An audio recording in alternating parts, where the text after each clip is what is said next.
Let me tell you something. Motivation isn't your real problem.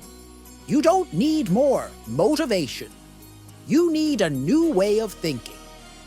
Have you ever felt super inspired after watching a video, but the feeling goes away the next day? You're not lazy. You just don't understand how your mind really works. Successful people don't wait to feel ready. They just start. Motivation comes after action, not before.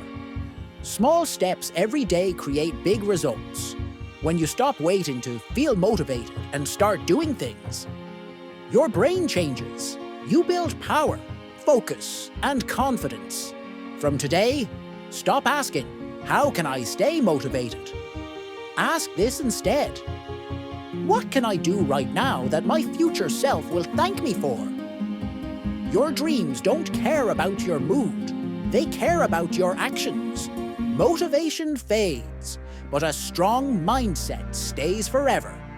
Change your mindset, and you'll change your life. If this spoke to you, hit subscribe and start your new mindset today.